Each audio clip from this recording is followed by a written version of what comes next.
Excuse me 1 second. Chapter 6. Yep.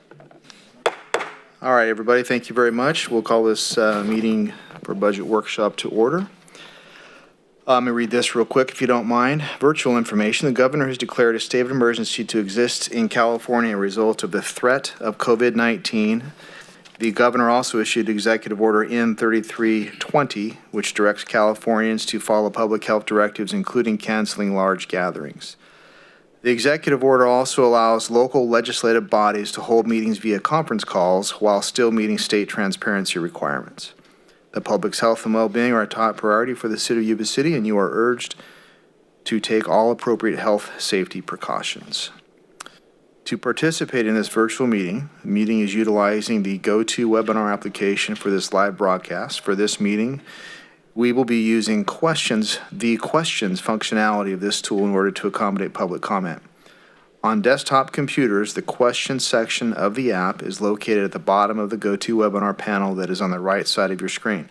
On mobile devices, there is a question mark on the bottom toolbar that opens the questions screen. For those that would like to comment during this meeting, please enter your comment into the questions portion of the app. Members of the public may address the City Council concerning any item that has been described in the notice of this meeting. May I have a roll call, please?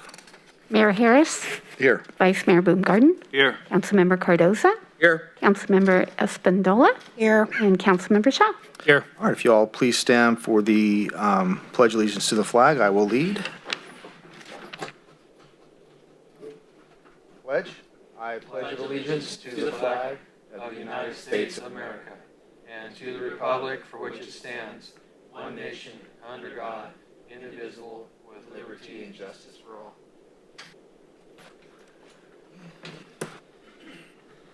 Thank you. The purpose of tonight's meeting is to go over our budget, our proposed fiscal year 2020 to 21 operating budget, and the capital improvement project budget will be presented by Spencer Morrison, our finance director, and the CIP will be presented by Daniel Langley, our interim city manager. All right, it's all yours, Spencer. Thank you very much.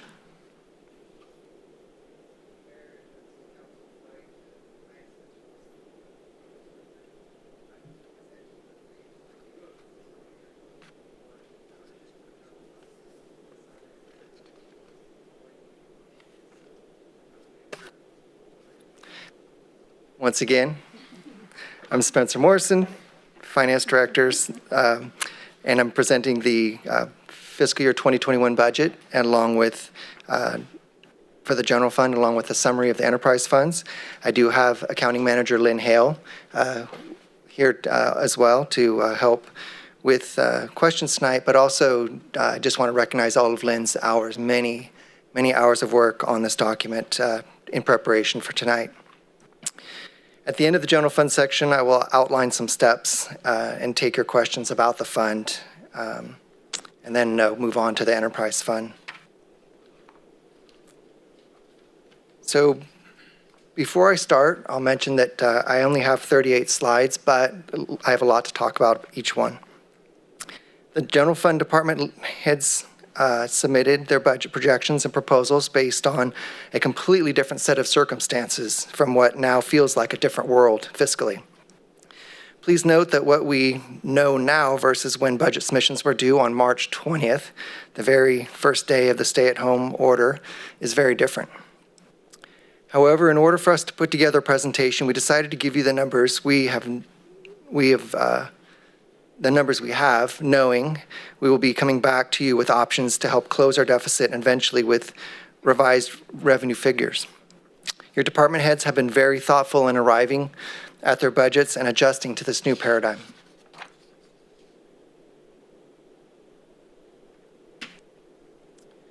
This slide shows how when the city's general fund dollars arrive and where the dollars go. This slide emphasizes how the city's top two revenue sources are used to fund high priority services. Am I doing that right? Oh, there we go. So you can see here that the largest departments, the Public Works, Fire, and Police, which are identified as priorities for the council and for the city, are about all combined about 3/4 of the general fund budget and take about 3/4 of the revenues, which are our two largest revenue sources.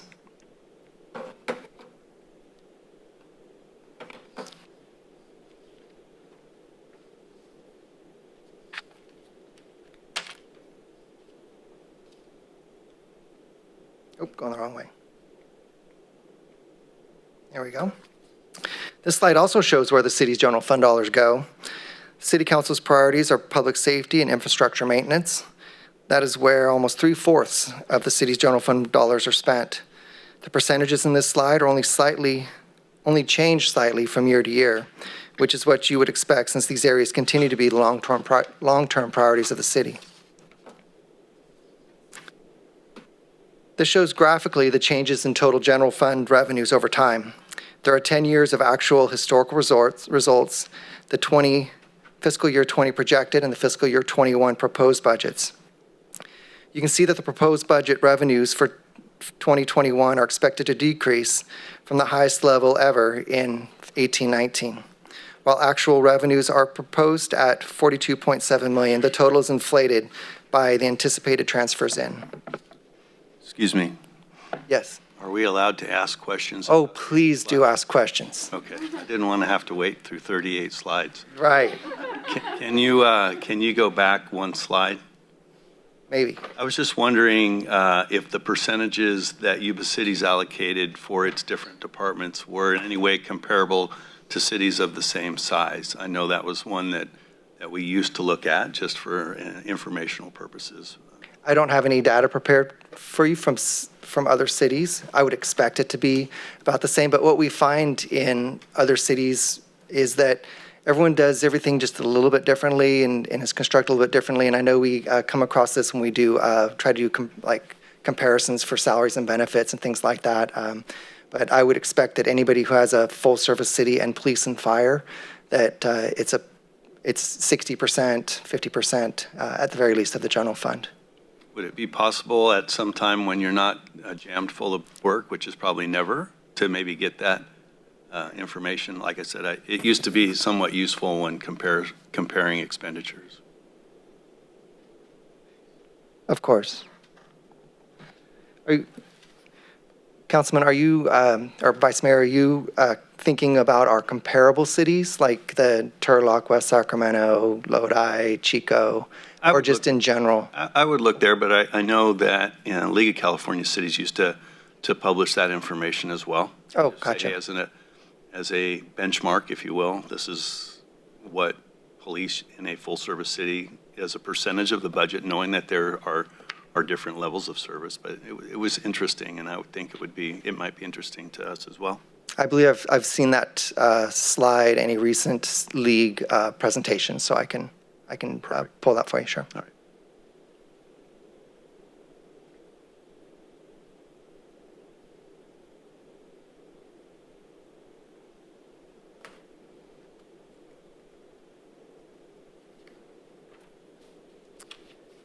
So moving on to expenses in the general fund.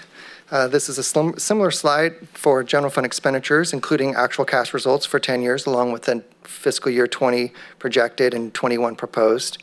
This is broken down for each year into two categories, salaries and benefits, and MS&S, which stands for materials, supplies, and services. The difference in proposed fiscal year 21 revenues of $42.7 million and expenses of $46.3 million represents the current budget deficit of right around $3.5 million rounded.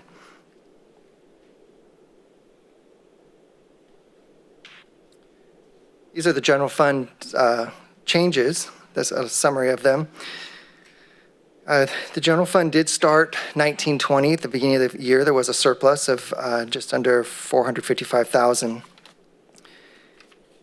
And the revenues have decreased by $2.3 million compared to the adopted 1920 budget.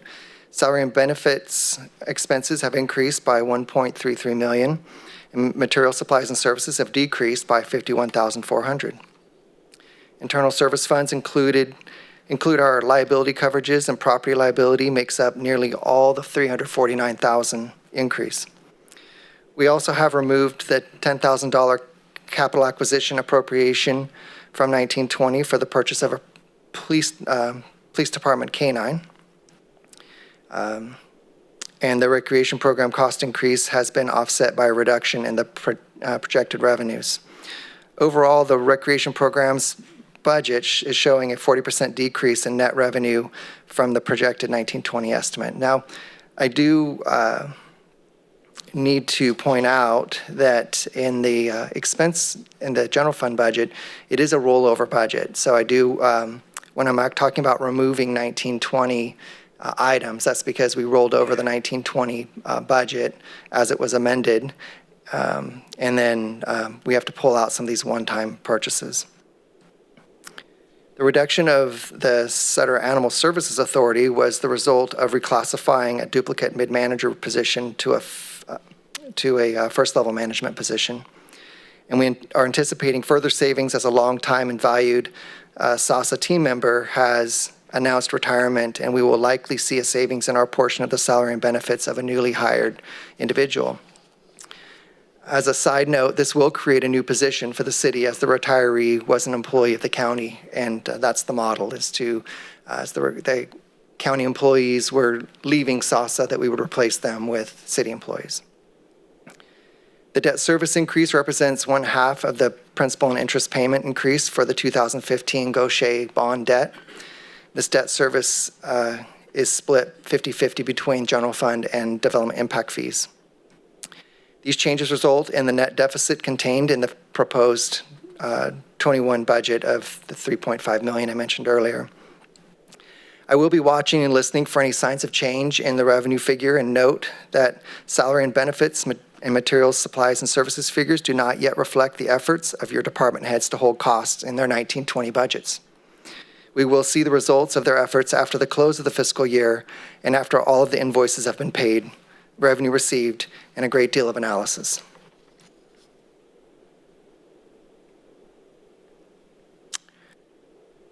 This slide shows the net surplus of deficit, the net surplus or deficit of the city's general fund over time. You can see that the city did have a surplus in here in the blue for several years. 2014 through fiscal year 18-19. These vacancy savings is what kept the city's results of operations in the general fund positive since 2014 until this budget. It is significant, these amounts of salary savings that we had, and I'll mention them here. So we did have in 14, 1.2 million, 15, 1.6 million, 16, 1.9 million, 17, 2.4 million, and 18, 2.7 million. And then after, in 19, we had our actual first surplus without just relying on salary savings alone. It's hard to know if we would have seen much of a deficit this fiscal year with the number of vacancies that we are seeing throughout the city departments, albeit reduced. Once HR is able to return to full recruitments again, the savings will not be so reliable. So prudent fiscal management dictates that this one-time savings should only be used for one-time expenditures or projects. Through the mayor. Spencer, you said surplus of 2 points, and it's showing ones up there. Am I wrong, or is there a miscalc on the chart? Right there, 2.7. Oh, that's the surplus. I see what you're saying. You're talking about up here. On the blue, yeah. That's how negative we were. Oh, okay. So we were so negative that the 2.7 million surplus only pulled us up to Okay. 1.5 Okay. million. Thank you, Spencer. Yeah, in the black. My pleasure. So we do have unmet financing needs, and these all have been previously identified. Even though staff will present options to close the budget deficit for City Council consideration, it is important for us to acknowledge the unmet financing needs that were previously identified. This list was originally presented to City Council in November of 2015 as identified by city staff and continue to be important today. With our existing resources, we don't have the financial means to completely address, resolve, and incorporate all of these items into our budget. However, the City Council's leadership, with the City Council's leadership, we can look forward to making progress on unmet needs. I think it is imperative that we revisit these each year as part of the budget process and discuss what steps we have taken to address them. This year may be a little tougher to address them.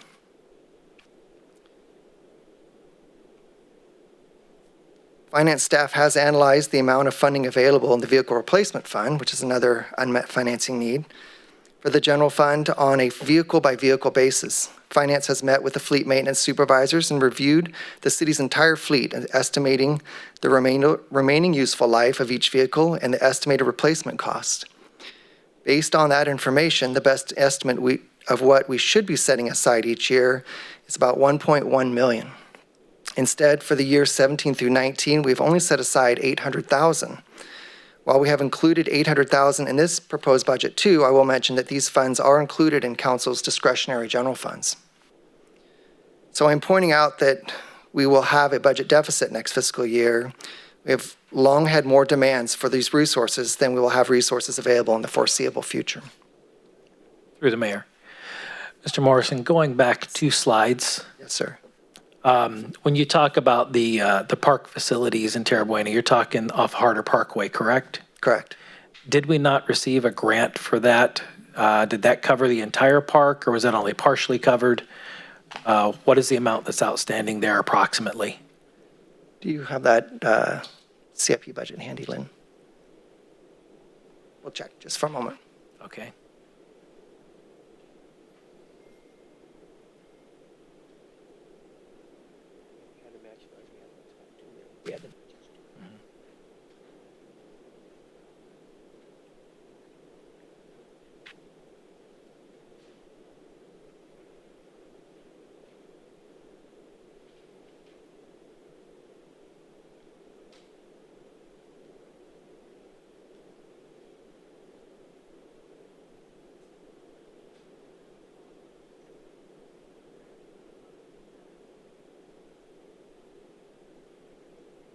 So we have $1.5 million programmed for that and an $800,000 grant. Thank you. You're welcome. Did that answer your question? Oh, good.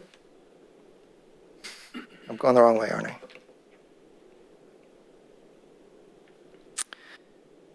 So this is a list of all the general fund revenue changes from the 1920 budget, and I'm drawing your attention to the largest revenue changes finance is projecting for fiscal year 21. The decrease in ongoing revenue equals $2.3 million.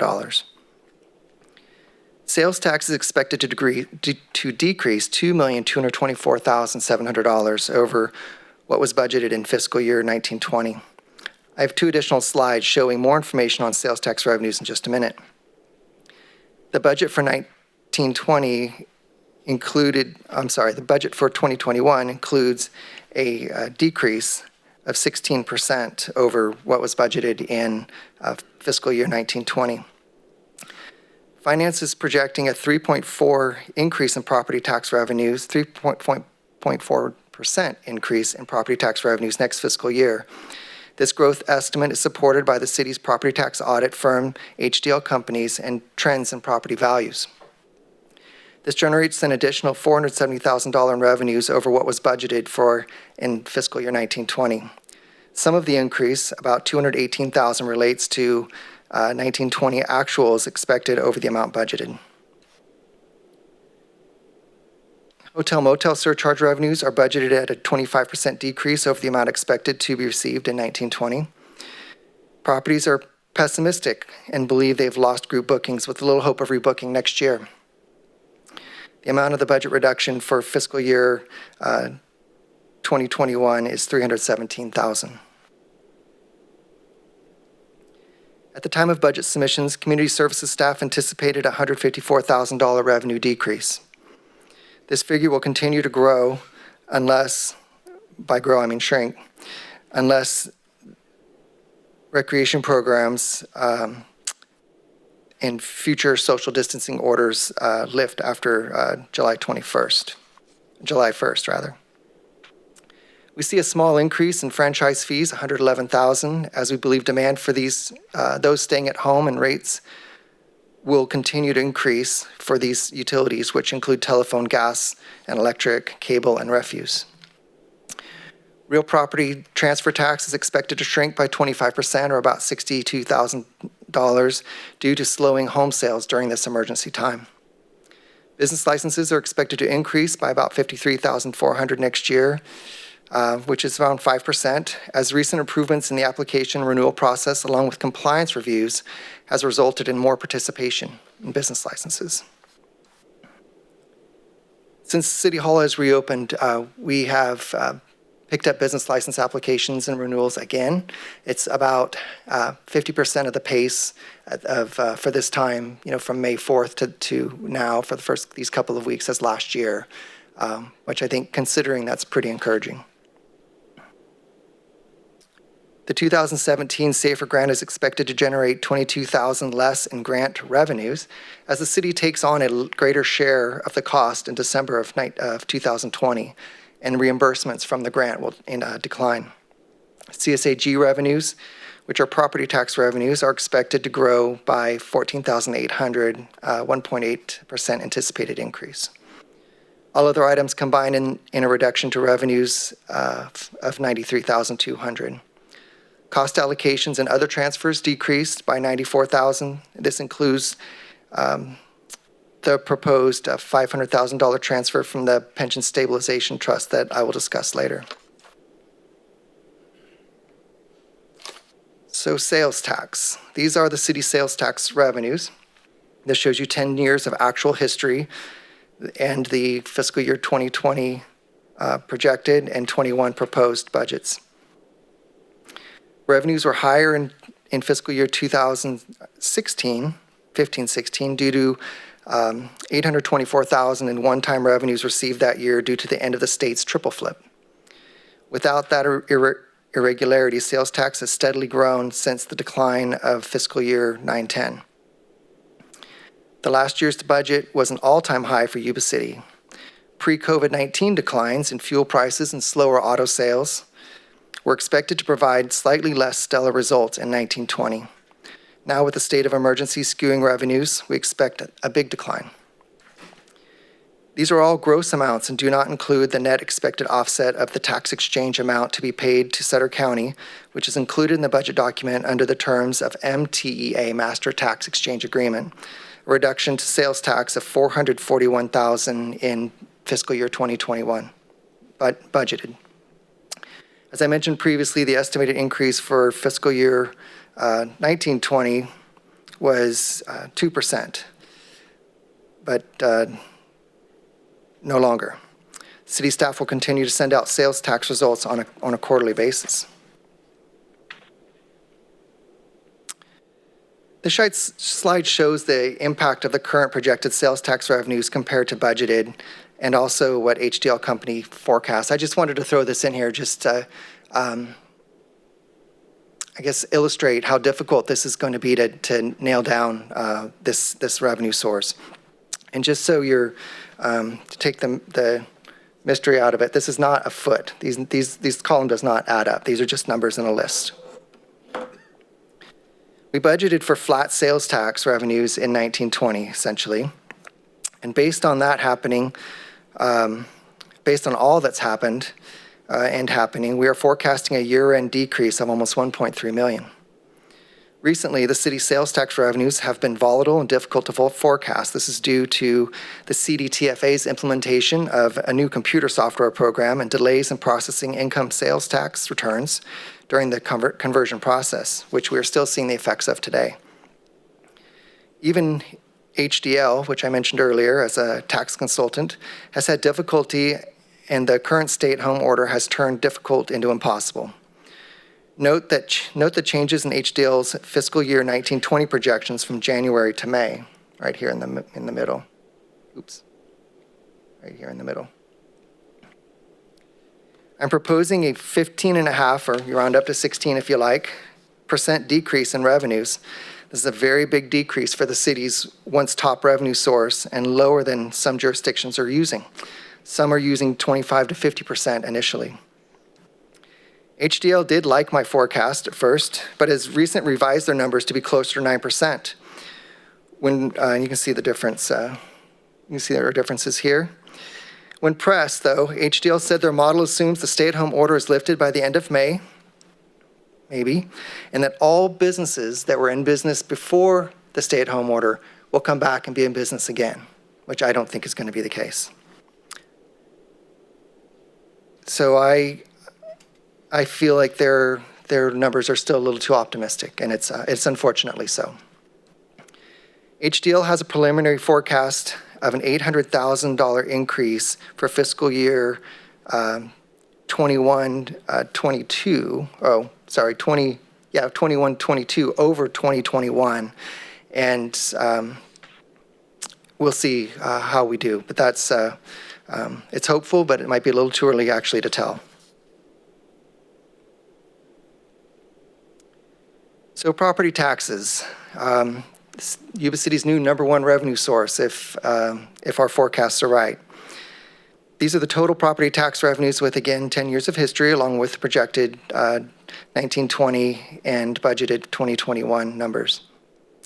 Sales tax and property tax make up 61% of our general fund revenues. As mentioned, the 21% budget projects an increase of 3.4% in property taxes. You are seeing an optimistic forecast for 2021 as the property values were set prior to the stay-at-home order and all the closures. We're going to look for signs of a revenue downturn, however, in 21-22 due to slowing home sales and potential prices dropping, which may affect assessed values.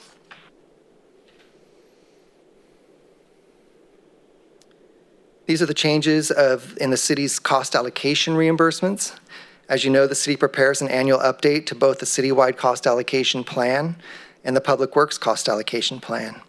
This slide shows you all the changes resulting from the fiscal year 2021 CAP updates, cost allocation plan updates. This also includes a proposed transfer in from the city's pension stabilization trust made in 1920 that we will wait to hear council's desire for 2021.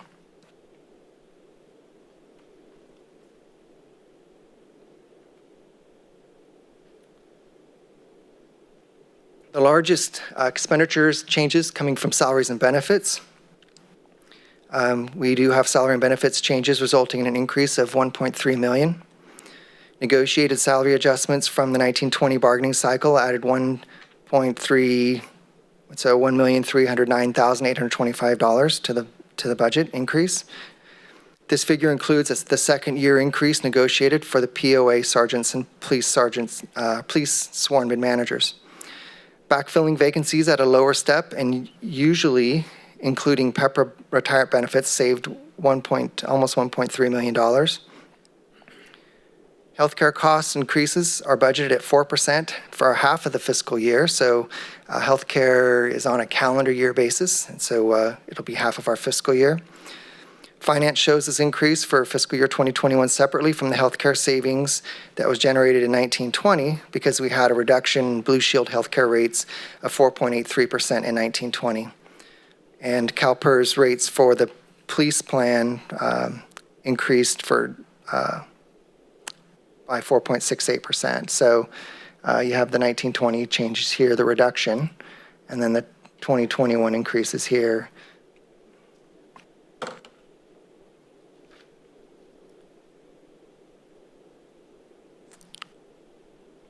The CalPERS, the PERS pension UAL will increase just under $1.3 million. We are paying for past assumption changes or investment return shortfalls. The current investment return that right now is anticipated to be 0% on the year for CalPERS will affect our rates for fiscal year 21-22 and 20 years thereafter. I will bring a short staff report to council soon to request paying the UAL in a lump sum at the beginning of the fiscal year to save a year's worth of interest rather than paying 1/12 each month and the interest on the other 12ths. PERS normal costs will increase $179,000. This is the amount that's paid each pay period on the paychecks or from the payroll. Step or merit increases adds almost $285,000 to the budget. Unemployment insurance has decreased 16,000. We do not anticipate council authorizing any additional discretionary payment toward the city's unfunded actuarial liability in the fiscal year, which is saving 500,000, showing as a general fund revenue and expenditure only because the funds are drawn from the trust into the general fund and then paid out. So we have to show it as a revenue as it comes in and expenditure that goes out. But we don't anticipate doing that, so that's how it shows up on this slide. Workers' comp increased by $69,527 for fiscal year 2021 for the general funds portion. Overall, work comp increased 15% from fiscal year 1920. And other salary and benefit increases netted out to an increase of $7,144.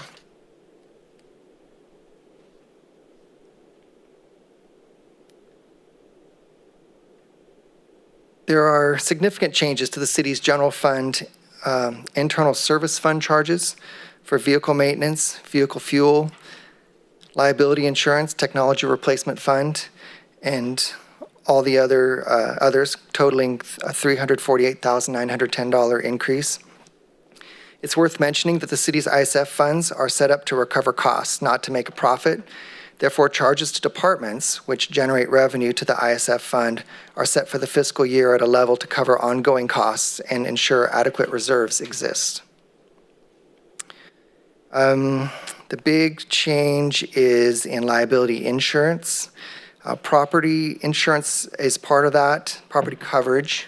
We technically aren't insured, we have liability coverage.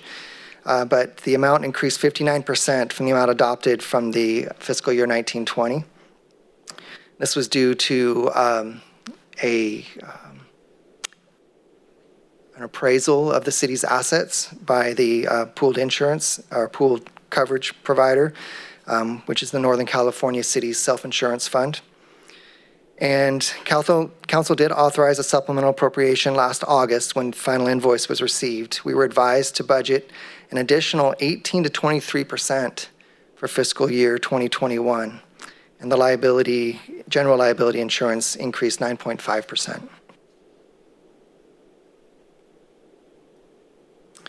This is a summary of the vehicles requested as part of the capital acquisitions requested by departments. These are all included on page 123 of your proposed budget.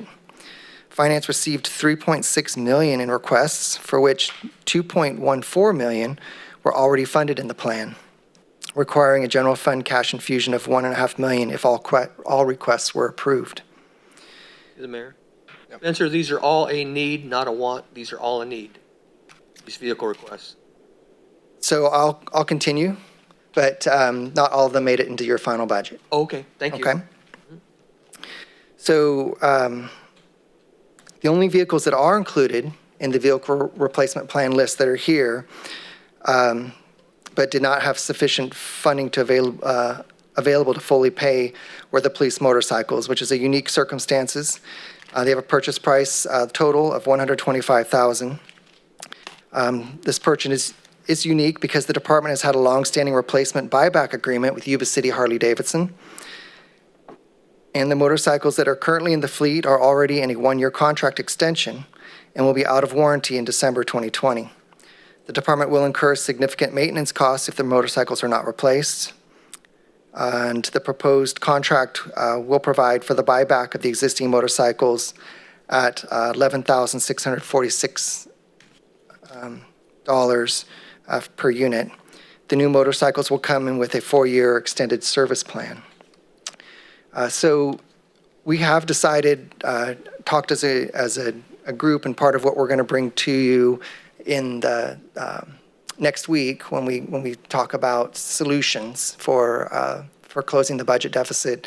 One of the things we're going to talk about is just what you mentioned, Councilmember, is that vehicles will be replaced as needed and they'll have to be justified. Okay.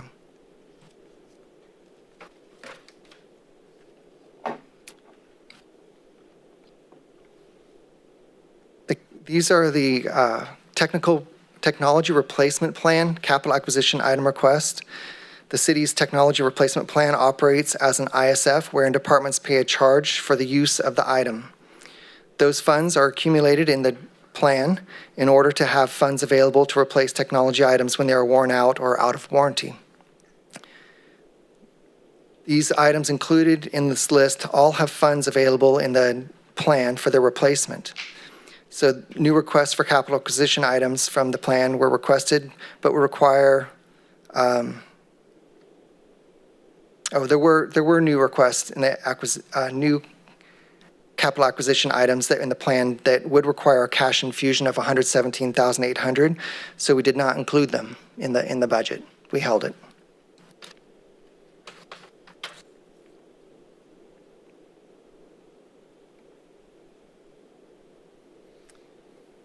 These are the costs for CalPERS retirement as a percent of every dollar of payroll. Safety is in red and miscellaneous is in blue. I think you can mostly see that from there. It's probably a little small.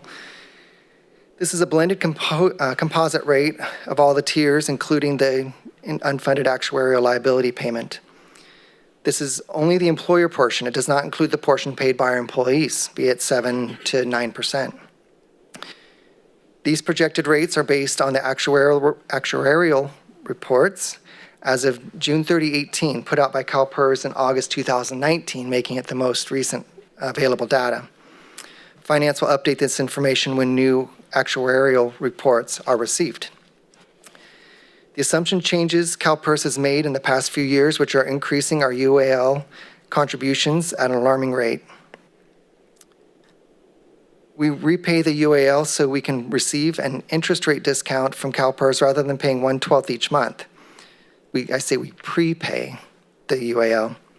Finance has the ability to convert the UAL payment to a percentage of payroll for analytical purposes, since we know what our total estimated payroll dollars are for each of the PERS contract tiers. That's how we develop the composite rate for comparison purposes.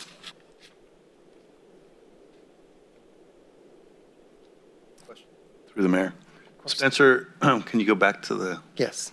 So for instance, on the miscellaneous employees, the 38.2%, is that just one portion of the total benefit load for that employee, or is that a different figure to something else? So the other benefits would be on top of that. Okay, so if I went up to the safety, the benefit load for a safety person is 62.6% plus whatever the health plan costs are, et cetera, et cetera? In 2026, unless something changes. Okay, thank you. You're welcome.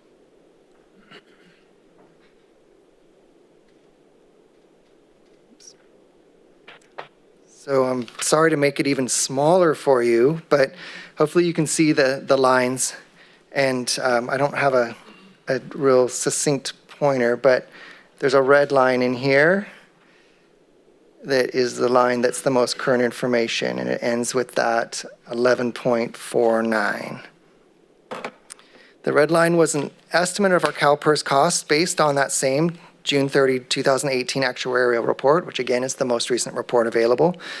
And it's slightly higher than the previous year, which is green, right below it.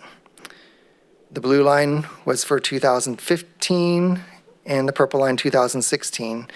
You can see that the data has gotten progressively better because when we started this exercise, we were up here in this blue line, and then we're currently here.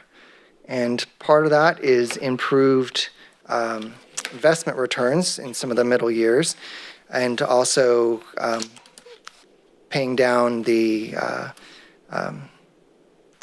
making changes like PEPRA and making some changes that affect our normal cost. The green line, right over at that. PERS projections change each time CalPERS updates. Oh, of course. Yes. Thank you. So I don't want to get too much into the weeds because I know you have lots of more information to share here.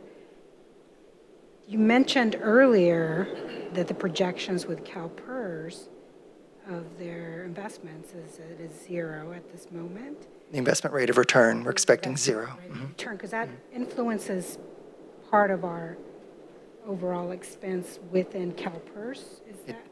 It does. So part of our funding for CalPERS is the investment return. And so CalPERS assumes that they're going to make 7% on every invested dollar. So any return that comes in less than 7%, that part of our funding, or part of our pension cost isn't funded by investment returns. So it's got to be funded by the city. So it's a whole piece. And so, investments is cutting into the city's cost a little bit.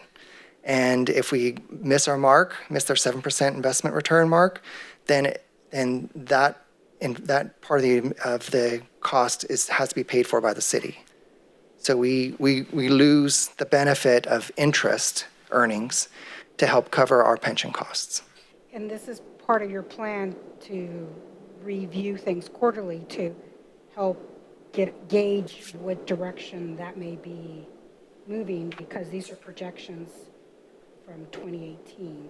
So obviously these current accounts would be affecting us as a city in 2022, around there? Right. But that will shift all of this.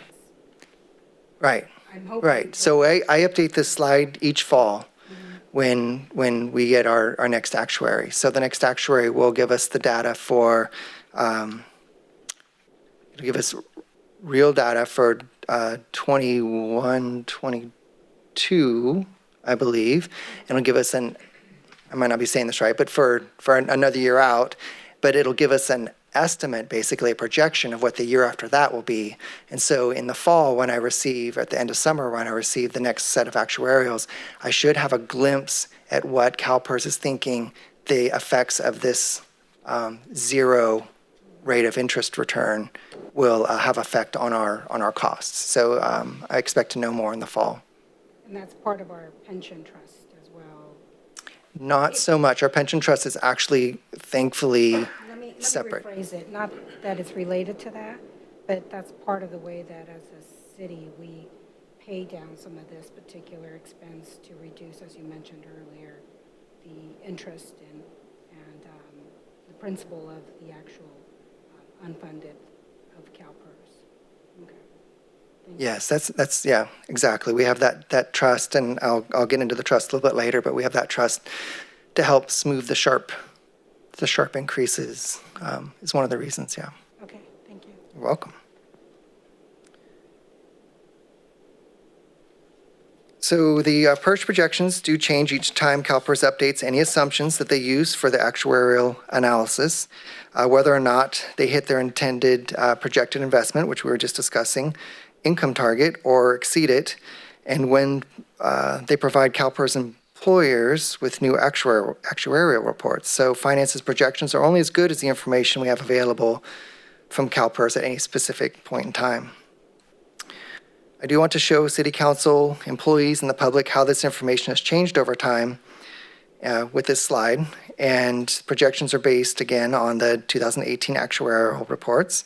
And even though they are better than prior year projections, they still represent a significant increase from 2016 through 2026, about 76%. Revenues do not increase at that pace. They never will increase at that pace. So as we experience another economic downturn and property or sales tax decline, it will make it very difficult to pay these very large PERS increases while still balancing the budget. When this happens, it will force us to look at the manner in which we deliver services and the services provided in the future. And just in general, the way we do business, we're going to have to look at things a little bit differently than we always have, which I believe that we can do.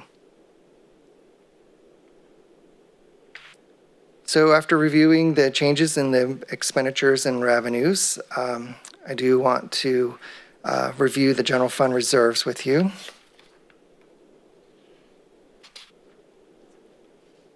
So this is the one we talk about so much, the Healthy Cities Reserve. And it started out the fiscal year about $6.8 million. 1920 did have a projected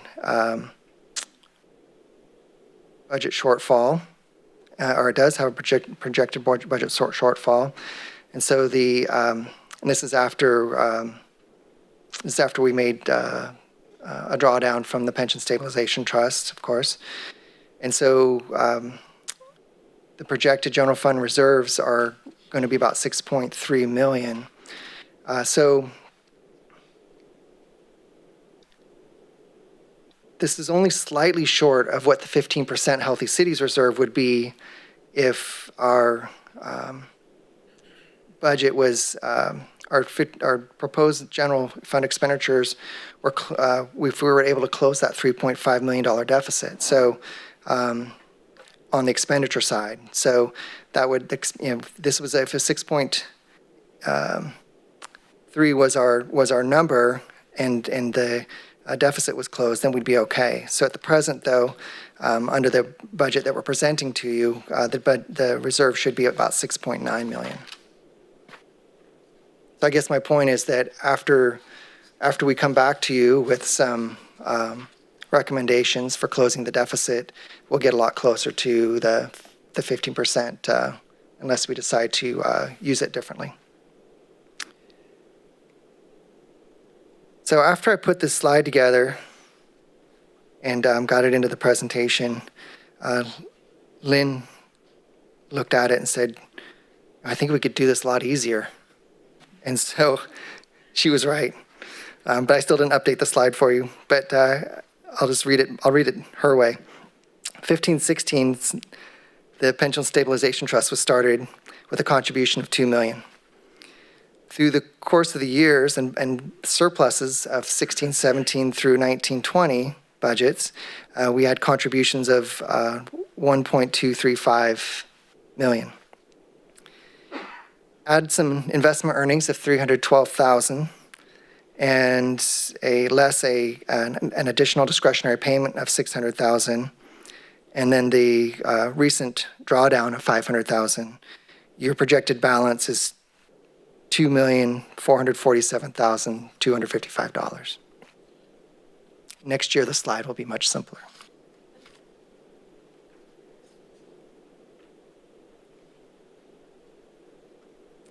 In addition to the reserve funds contained in our general fund, we also have funds in our general CIP, which are unallocated. They have been set aside to fund future capital projects. We presently have just over $418,000 in unallocated funds, not currently dedicated to projects.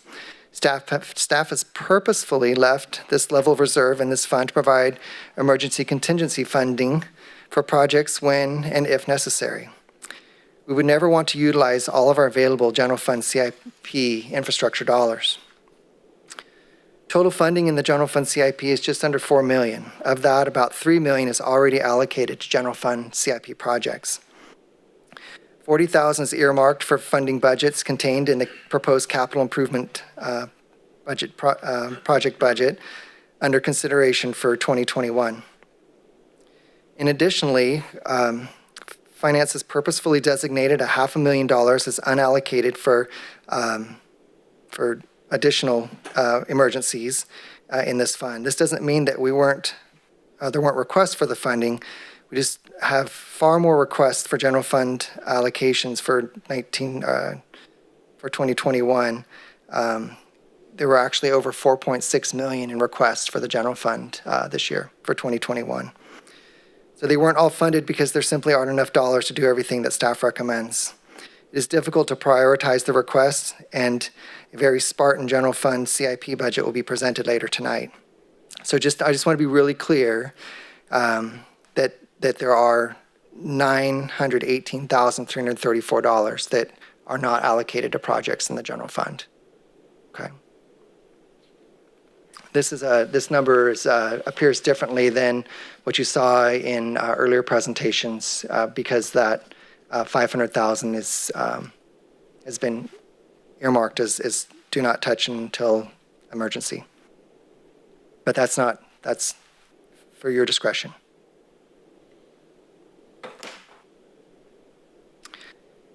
The vehicle replacement plan owns city fleet vehicles and leases them back to the utilizing departments for an annual charge that is saved for the eventual replacement.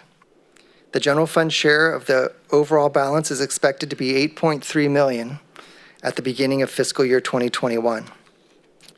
The proposed budget includes contributions from the general fund of $800,000 and purchases totaling $810,000. See page 123 again in the proposed budget for the detailed items proposed for capital acquisition purchases. Until further notice, departments are only making these purchases on an as-needed basis, which will be scrutinized by the interim city manager and myself. Incorporating the transactions included in the proposed fiscal year 2021 budget, the ending general fund share of the vehicle replacement plan is anticipated to be just over $8.4 million at the end of the fiscal year.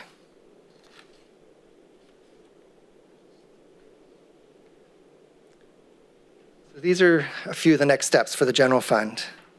So, and just information, I do want to point out again, I think I've mentioned it, that this is a deficit budget. So staff will be coming to you at the regularly scheduled council meeting next Tuesday night to bring reduction scenarios. And then I will continue to come back to council and report quarterly with amendments, recommended amendments, or good news, hopefully. And at this time, I would like to know if there are any additional direction, if there's any additional direction or requests coming back from on June 2nd. And if you don't have it right this moment, I'll ask again at the end of the enterprise section. Okay.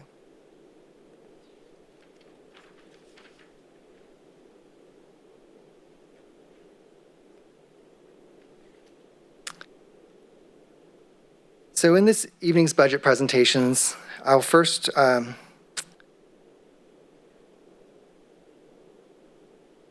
don't need to read that.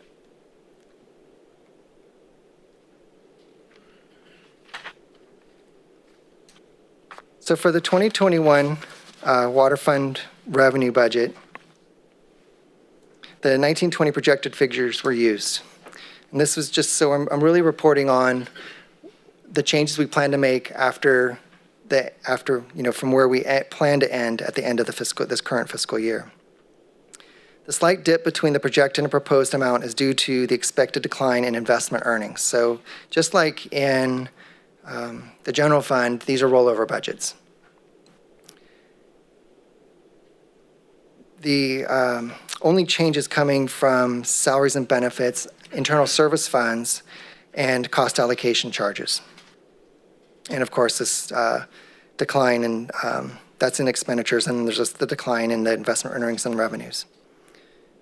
This slide shows the decrease before a slight decline this year. So it shows a dip in revenue, then a decrease from rate increases. Boy, I just can't talk.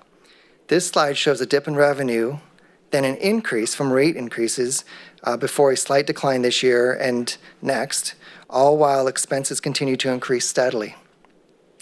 The proposed total revenue is forecast to decline 0.8% compared to the expense increases of 7.8%.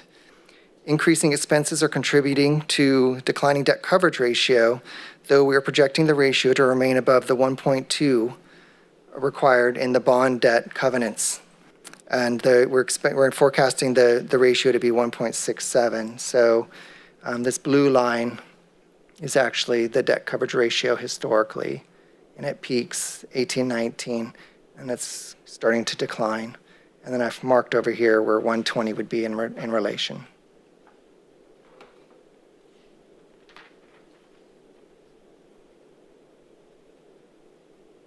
We can see that total revenues are supported almost entirely by operations, just under $16 million, a small decline of 0.9%, as capital revenues, which are essentially connection fees, have dropped way off since the Great Recession and are forecast to remain flat at about $450,000.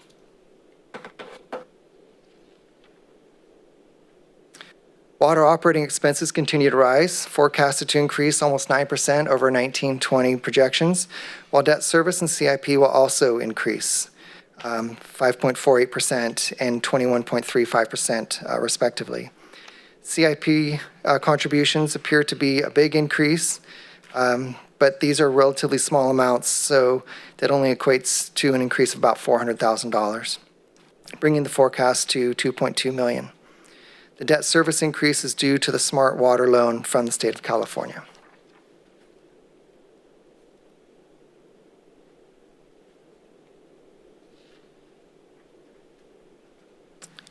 The available water fund cash, which you can call reserves, is declining as it will be almost entirely programmed by the 2021 capital improvement budget, leaving a $24,000 balance. That's, you can't see it because it's the blue and it drops down so you can't hardly see where it is. Net revenues are forecasted to drop by over 31%, which will put more pressure on debt coverage. You'll see details for the CIP for water in the next presentation.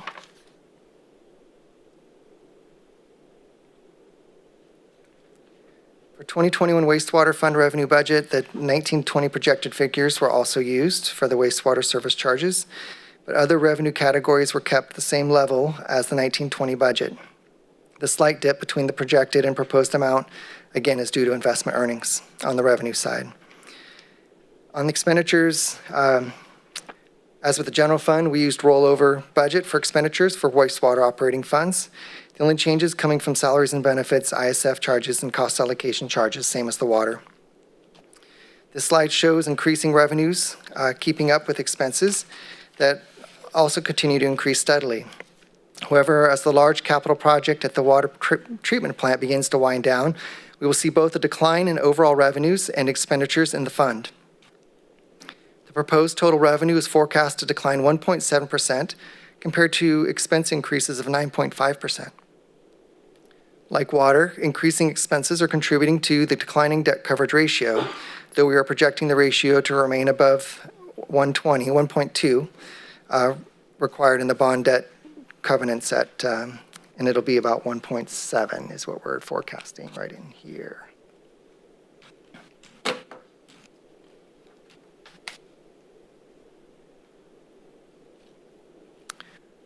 Operating revenues are less erratic than the water because of flat rate billing, which means that conservation or lack thereof does not really affect revenue so much. We are forecasting a small decrease in operating revenues, 2%, to bring us to $16.8 million. Capital revenues, again, think of connections, are expected to increase slightly to $390,000 over the 1920 projections. These expenses are reflective of steadily increasing operating costs with a 2021 increase forecast to be 14% and a big spike in CIP from the water plant improvement project, while debt service remains flat with no new debt issued since 2018.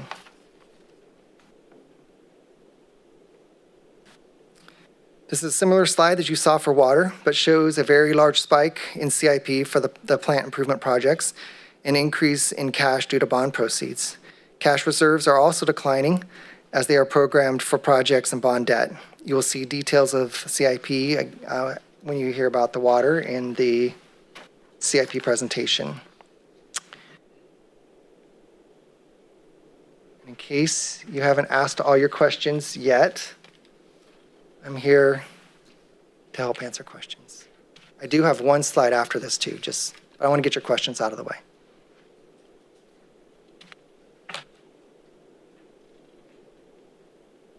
All right, I'll go to this slide.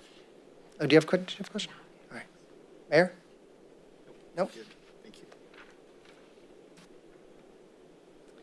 So we do have some items for wrap up, and these are items that we can talk about now, or we can talk about during the week if you want to meet with me one-on-one, or contact me or Diana. But we do have a couple of items that are in addition to the rollover that will need council direction on. The first one is big. It's staff has requested a $200,000 increase to the city attorney's budget. The budget is currently $250,000, and staff is projecting $450,000 for city attorney. And this is not just the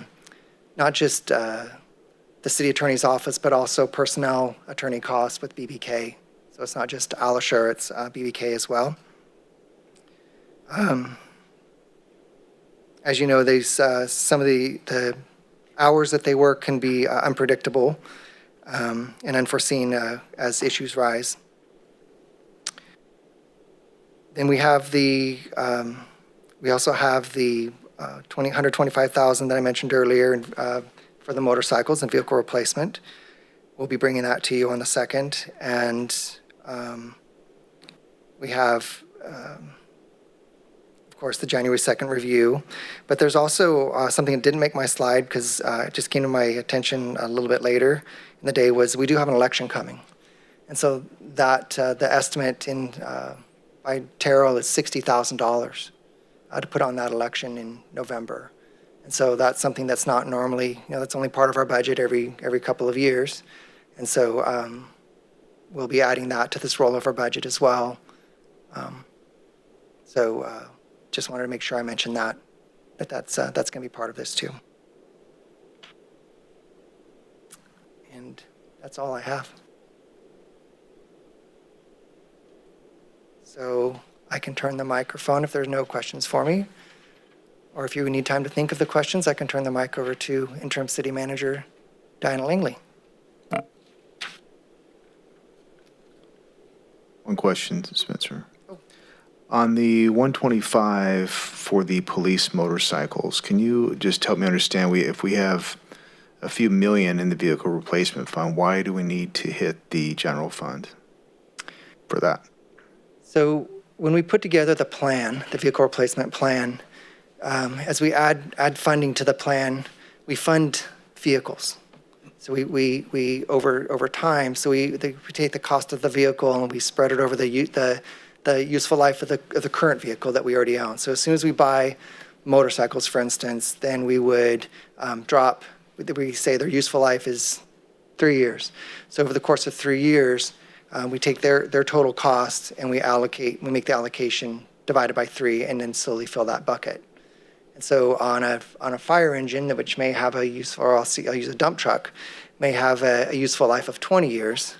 And so we save for that, and we try to put equal amounts into the bucket for that vehicle over 20 years to make sure it's fully funded at the end of life of the vehicle that's on the road. And so we do have funding in that, or funds in the vehicle replacement fund, and they're already allocated, to other for police vehicles, already allocated to other vehicles. But again, council has discretion over these funds, so we can try to look for recommendations. So it's above and beyond what we've already saved for those motorcycles? Correct. All right. Yeah. And then another one real quick. On these projections proposed, is that assuming best or worst case scenarios, just to give us a little leeway perhaps on some of these line items that we've projected, or is it you're straight up real time what you think it's going to be? I'm making forecasts on the information I have. So straight up forecast, yes, not worst case scenario to kind of hopefully make up for something. And until we know more, there are many line items that look to be worst case. Okay. The hotels. I've talked to the hotels. I've talked to a couple of them, and it sounds they're pretty concerned. They're very concerned. Okay, so that would be basically a realistic estimate. I'm just saying, I'm trying to use the information I have and make a very real estimate. Okay. I don't want to err high. I don't want to err low. Okay, that was my question. I'm trying to. Are we trying to aim high? That's why. All right. I'll come back quarterly and provide updates as I know more. All right. Thank you. Pleasure. Mayor, thanks for the presentation so far and the patience with the questions. It seems like last year and in prior years, we sort of went through where we had questions about certain things. Is that your plan for next Tuesday night, or would you prefer us to start firing questions about the budget which we received, the proposed budget which we received this morning, to you now or over the next several days? I am completely fine receiving those questions now. Do we need to ask those questions in front of in front of the camera? Well, you're going to have several opportunities. We have the workshop tonight. We also have an agendized item for next Tuesday's council meeting where we will discuss the reduction scenarios that are proposed by each of the directors, as well as a menu of other options available to address the shortfall. We will also have a special council meeting on June 9th that's dedicated to the budget, and then it'll be back before council again on June 16th. So you're welcome to answer questions tonight or to get them to Spencer, and we can address them in the meantime, but then also address them at any one of the council meetings to bring the public up to speed as well. Okay. I just wanted to know what the strategy going forward. I don't have any right now. I just haven't had a chance to dive in, but I'm sure that there will be a few just clarification types of things. But it sounds to me like it would probably be better to wait until we see what the reduction scenarios are rather than ask a bunch of questions that might have already been addressed by our excellent staff. And that's what we spoke about today on the phone, was receive this information now, give us time to digest it, go through it, receive the reduction scenarios, digest it, go through it again, come up with in our own mind what we'd like to see, and then we can discuss it together at another meeting. So, yeah. Through the mayor. Yep. One of the things I want to make sure that we look at with our reduction scenarios, Mr. Morrison, is what is going to be the impact to our level of service for all the departments as well? Because it goes well beyond just the numbers of the budget. We've got to see what the service impact is going to be. So if we can ask our E-team to give us that as well, if with their proposal for that. Going back to CDFTA, have you seen, compared to last year's payments that we have received during this time to this year's, exactly how much we're off right now? Because we're just at the early stages of where we're going to start feeling it. We're not going to know, as we've discussed, you and I earlier, until September is going to be the first round, and then we're not going to know the full impact because of the grace period the governor put in until next March and April. But what has been the numbers right now? How far are we roughly off as of May 26th, 2020 versus May 26th of 19? So we've only just received, it's sitting in the bank. I haven't actually even seen the remittance statement yet for the May payment, but which would be the April numbers. So the April payment that included the March numbers was off about 10% low. Compared, and we only had 10 days in March that this emergency, so I'd have to believe that some of that is not related to the emergency, which we were expecting. We were looking for auto sales. They were already starting to decline a little bit after the first of the fiscal year, or first of the calendar year. So there are some stores that have already been in trouble, even before this event. So, so it's not looking great, but I will definitely give you an update when I see the numbers that are coming in for April, because that should be very telling. Absolutely, and going back to, our projections that come from our consultants that provide those, as the vice mayor's brought up numerous times, we're an ag-based community. And myself, not going to shy away from what the picture paints, but at the same time, ag has been holding its own during this time. And they've been buying the big machinery that generates tax dollars. Auto dealers found a way to morph through some things. So I'd be real curious to see over the next 30 days of what we get from CDFTA. So we see April, see how far that is off. Going back to my first one, look at service level degradation, not just budgetary numbers, look at that as a whole. And then I just want to clarify something the mayor asked.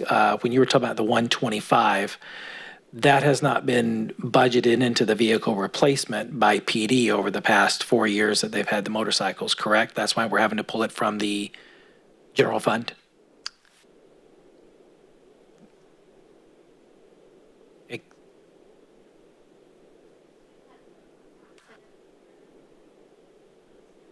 Right. So I'll just say that into the mic, that they have not saved $125,000 for those motorcycles, and that we've had some accidents that have made us have to repairs or replacements to motorcycles. Okay. No, thank you. I just wanted kind of clarification because of Thank what you. the mayor asked there as far as was it funded, was it not? So Appreciate it. thank you. Sure, Chief.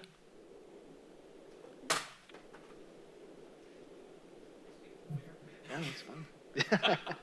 I didn't even catch that. I just want to get some clarification real quick. When you're saying the police department didn't fund that, we don't fund the vehicle replacement fee fund. Yeah. Sorry, I was colloquializing. So we, right, the vehicle replacement fund is a completely separate plan. It's not the police department itself that's funding that. So sorry if I said that wrong. No, my apologies, Chief. I didn't mean anything implied there. I realize there's certain dollars that come across, and then how the PD uses it is up to the PD because you guys request replacement of different vehicles, correct, Chief? Like we just went through from the Explorers to the Tahoes, and somehow you guys work that together, correct? Spencer doesn't decide what vehicles we're replacing is what I'm trying to get to. Gotcha. So, okay. All right. Thank you for the clarification. Pleasure.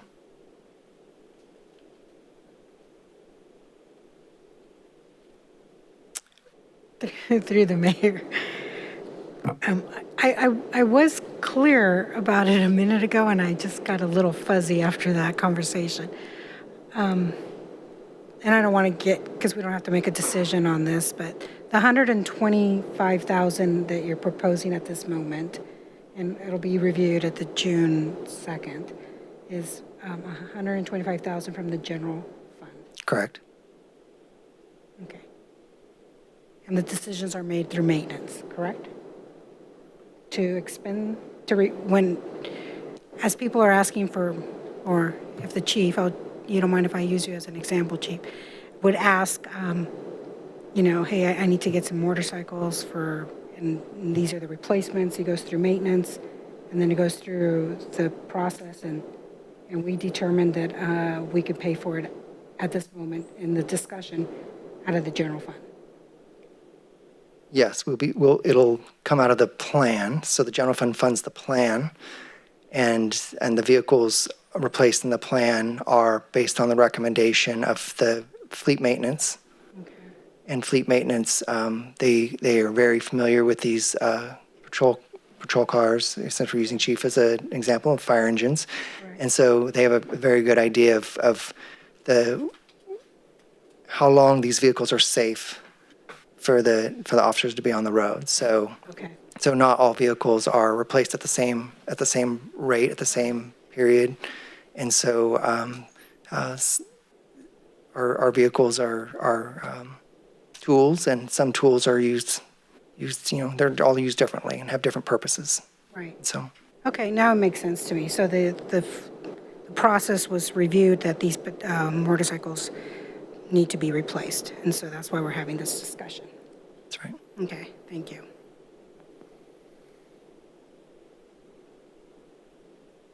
Good? All right. That being said, but do we have any public comment by chance on the first round here? We have not any yet. Nothing, okay. Yeah. All right. Thank you, Diana.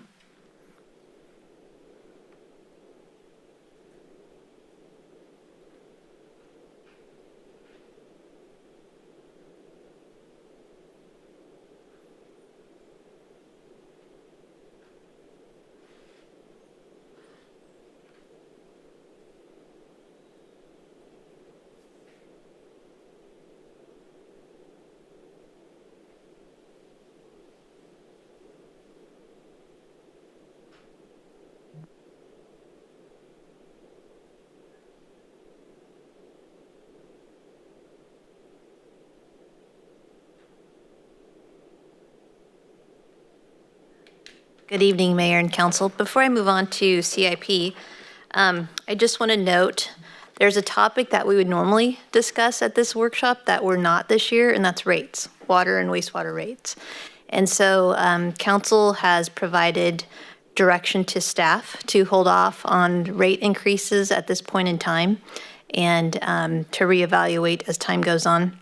What's important with that and significant is that when you looked at the presentation by the finance director, as we looked at the debt coverage ratio, as we inch closer to that 1.2 covenant requirement of our bonds, it's going to, we can do that for this year, but as we move forward, we're definitely going to have discussions related to rate increases. So normally that would be a large part of the discussion tonight, but we are passing on that this year.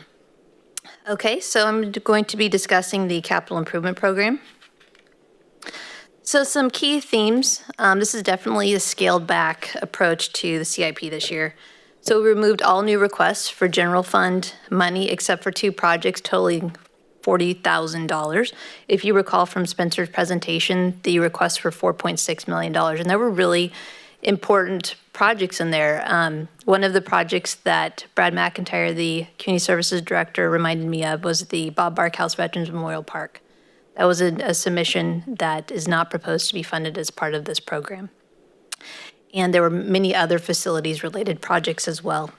All ongoing general fund projects were pushed out another year, and then new general fund projects were canceled or delayed to future years. So this is really about streets, water, and wastewater. But in terms of general projects, under current general projects, we have property abatement, general plan implementation, future update, and Feather River Mill site development. So as part of this, we are proposing that $310,000 general plan implementation, but this is actually through an SB2 grant application that was submitted. This would be administered through Development Services. This money would be coming from a grant, not the general fund. In terms of property abatement, again, Mr. Moody with Development Services submitted a Cal Recycle grant application. We were just notified last week that this was awarded, not in $150,000, but close to $250,000. And so these funds do not require match, and we'll be able to utilize these funds for abatement. The Feather River Mill site, at a recent council meeting, council awarded a contract to Geosyntec for a significant amount of money to close out the Feather River Mill site. This limited amount of $10,000 will be associated with some staff time to close out the project, as well as some fees from the state to close it out. Current facilities projects, you can see here. Proposed, 0. So we're really looking at current funding, carryover funding. City Hall improvements has very little money. Improvements to buildings and grounds, there's a lot of funded projects in there that are related more so to the corporation yard.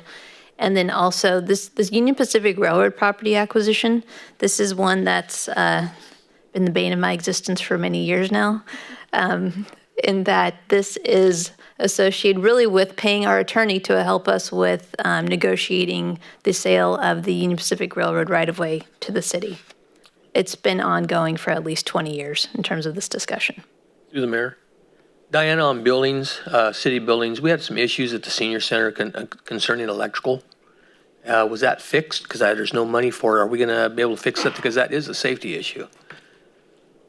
Electrical on the building, blowing circuit breakers when, because the way the building was built years ago, it can't handle the surge that we're putting on it at this time. Yeah, so the money that's in here, we have several projects identified for this money as the need arises, and based upon the priority of the need, that's how we determine which projects will be funded.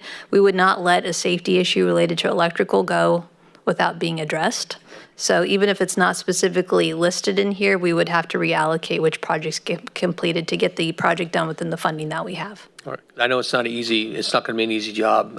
They let me know about it. It's going to be costly, and I'm aware of it. So, but you had 0 on it. I was just concerned. So. Yeah, because that would come from general fund money. Yes, that is correct. Mm-hmm. Okay, thank you. Current public safety projects, again, if you look at proposed, it's 0. One of the projects that I want to point out on here is this fire station number 2 remodel. If council recalls, we bid this late last summer. The bid came in at just under $2 million. When you added in the equipment and other ancillary items, it was close to $2.4 million. We currently have $960,000 in that account. And so very short from what's needed to completely remodel that facility. In the meantime, there are issues with that facility that we are going to have to address. So we're going to have to figure out how to do some piecemeal stuff to just get it by Band-Aided along until, you know, for instance, dry rot and then paint issues. Streets and Roads project. If you look at the proposed, you can see that there's a significant amount of money in here. With the COVID-19, we were projecting, you know, we weren't sure what to project in terms of decreases to gas tax funds. What the current projections are looking like, it's going to be about $150,000 less than we anticipated, and so we were happily surprised by that. And so what we did is we actually reduced this road rehab account, the $1.3 million that we had submitted through the CIP, down to $1,150,000. So Bridge Street reconstruction, this is actually through RSTP funds. Striping and markings, if you drive around town, a lot of the striping and markings on city streets have become very faded. One of the complaints that we're getting from our residents is that when it's dark or when it's foggy, the striping is not as visible. And so we did a nighttime survey this last winter to really go through and identify which streets need to be remarked so that you can see them. We did have some complaints that when it is dark, they can't see the lane lines. And so we want to make sure that we're taking care of that. Drainage improvements. It's a generic account because we always have issues throughout the city related to drainage. Traffic signals, again, always have traffic signal issues. You'll have a car that runs into a cabinet at Franklin and B Street, wipes out the entire controller cabinet. They don't have insurance. Significant cost to us to have to go out and replace that entire controller. Road rehabilitation, so this is the one that's $1,150,000. Bridge Street widening, $250,000. What we've always talked about is we need to bring forward a funding plan for the Bridge Street widening project. We're still, the cost estimate for that project is significant. We're still not at a point that we have the funding together for that. As discussions continue at SACOG related to funding programs, we would be hopeful that if they do go to a allocation-based system, that we could utilize those funds. We've also submitted another grant application for this project as well. The stormwater management program, this is regulatory in nature. We have to do this to comply with our permit, and so you see it split between the general fund, road fund, water fund, and wastewater fund. And then the pavement management system, this is the program that we use to identify our pavement condition index. And so we like to go through and update that database on a regular basis to make sure that we're maintaining an accurate database. And then citywide traffic model update. Council last year awarded a contract to Fair and Peers to update our travel demand model. This would utilize development impact fees to do the environmental side of it so we can do the general plan amendment to update the traffic element. ADA sidewalk improvements, this includes $210,000 of CDBG money. This is we go throughout the city. We do have a prioritized list to identify locations that need to have ADA improvements such as ramps or sidewalks. The systemic safety analysis report, that we received a grant for this. This is just a minor amount for additional staff time. Safe routes to school. This last year, we did a Safe Routes to School study for all of the schools within Yuba City Unified School District. This is expanding it to also include charter schools within the area as well. And then we have the SB1 maintenance and rehab money at $1,150,000. And then the Sutter Bike Path gap closure, which is a grant as well. Water projects, as Spencer noted in his slide, water and wastewater is pretty lean when you look particularly at the cash reserves. Part of that is that we have a lot of money programmed for projects. So if you were to unprogram projects, you would have a pretty significant amount of cash, but the majority of it is programmed. In terms of fiscal year 2021, we're basically proposing to fund 4 projects. But if you look at the current funding, we have a significant amount of projects that currently are funded. So the requote, the storage reservoir, So the harder tanks, San Brandon Park tank, those tanks, over time, the coating on the exterior and the interior needs to be addressed. And it's extremely expensive to recoat those tanks. And then on the harder tank in particular, you have to go in and redo the cathodic protection as well. And so we're requesting an additional $690,000. The groundwater well abandonments, this is a project that council recently approved the plans and specs. We are going to bid the project and then bring back the bids, and at that point in time, we'll determine if we're actually going to award it or not. A second groundwater well at the water treatment plant. We have a Bureau of Reclamation grant for this, $750,000. What this allows us to do is to drill a second groundwater well very deep at the water treatment plant. The current groundwater well helped us get through the last drought. It provided about 10% of the water supply for the city.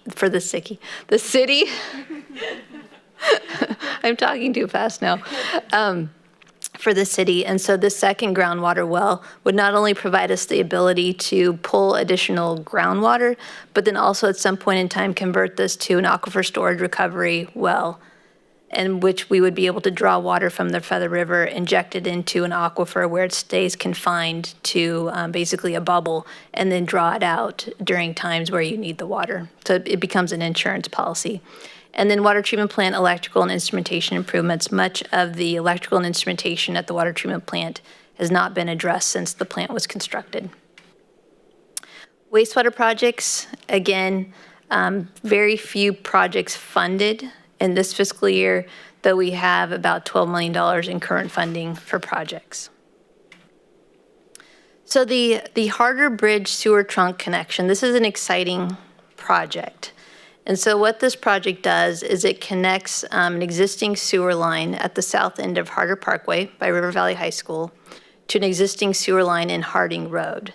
And so it would go through some orchards to be able to connect those sewer lines. And what that does is the 12-inch sewer line on Lassen Boulevard is currently surcharged, which means there's too much flow going through that line based upon the size. What this line also does is it allows capacity and a way for development within the El Margarita Master Plan to be able to connect and have a way to connect to the Franklin sewer line. And so not only does this project address an existing deficiency, it also provides the opportunity for development. The recurring collection and rehab, this is an annual allocation that we put into the account because we constantly have, when you have infrastructure that's 100 years old, you constantly have pipelines and things that come up that need to be addressed. Same thing with lift station improvements. We have about 17 sewer lift stations, and so there's constantly things that have to be addressed with those. And the outfall and levee crossing replacement project, and I see a spelling error there. That is, we're actually reassessing that project. When we brought forward the contract to do the final design to council, one of the things that, the cost estimate, when we originally looked at this project, it was about $7 million. When we did the rate study, it increased to about $11 million. Now we are at about a $35 million project. Yes. And so at this point in time, we said, okay, wait a minute here. Let's go back and reassess and make sure that this is the appropriate project for us to move forward. And so rather than just proceed full speed ahead and continue to spend that money on the final design, we want to reassess and make sure that there's not other opportunities that we should be evaluating before we proceed with that project. And with that, I'd be happy to answer any questions.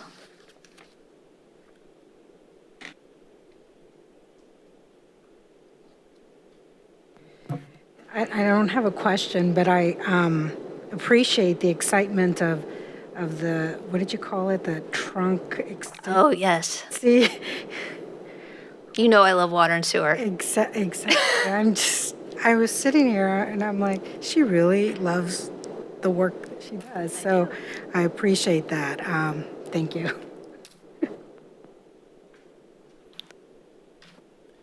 Any public comment? None received. None received. All right. A lot of information, a lot of stuff to read and go through, that's for sure. So thank you very much for that, Diana. Thank you. And just for anybody watching, the money, if we canceled a project, that money still has to remain in water, wastewater. It can't be put in the general fund. So it's not as simple as finding 3.5 million somewhere and putting it in the general fund, just for clarification purposes. All right, anybody have anything? A lot of homework for the next week or so. All right, with that being said, we are done for now for this evening. Thank you all for coming, and we will meet you again soon. Appreciate it.